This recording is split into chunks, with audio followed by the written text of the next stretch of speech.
There are also those who have to share a workplace with members of this Republican Party, like Congresswoman Alexandria Ocasio-Cortez of New York, who was confronted and harassed yesterday by Congresswoman Marjorie Taylor Greene, who, since she has no committee positions, apparently has nothing better to do than stalk around and challenge her colleagues to debate.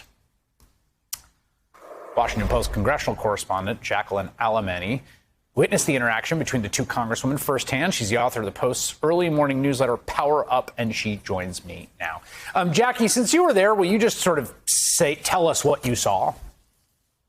Yeah, Chris, appreciate you having me.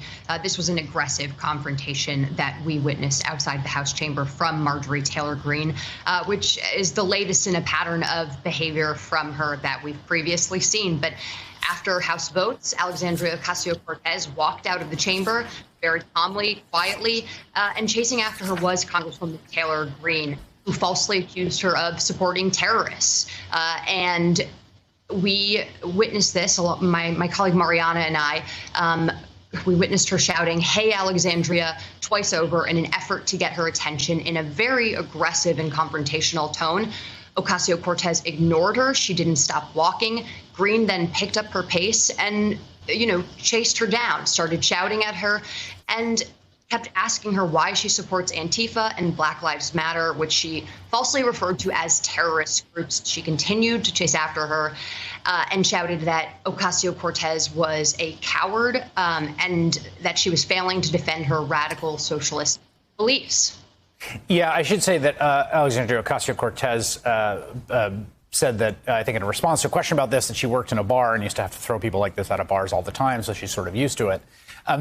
Just to give people a sense here, and I struggle to communicate to people how bad, toxic, strange, and abnormal the environment of Capitol Hill and that Congress is right now.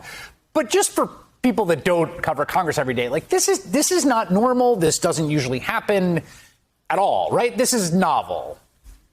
You're exactly right. And I've been grasping for the right analogy all day. But the only thing I can really communicate is that this was shocking behavior. And I actually was so taken aback, especially in this kind of environment that we're working in right now, where you have lawmakers and reporters, quite frankly, who are scared to go to work every day in the wake of the January 6th insurrection that killed 5 people, that the threat, this confrontational tone is, again, it took me aback so much so that I didn't even have the presence of mind to record this interaction. This is the kind of behavior that would get you expelled from school. It's the kind of behavior that a parent would never tolerate from a child, let alone a member of Congress. I have covered Washington politics. I've been on the campaign trail for about a decade now, and I've never seen a lawmaker, an elected official, or really anyone in a professional setting behave in such a manner. But I think, as you pointed out, what's most troubling about all of this is that cumulatively, what we've seen over the course of this week is just the latest series of data points of a disturbing trend of an information crisis and of an erosion of political and civil norms in some political circles.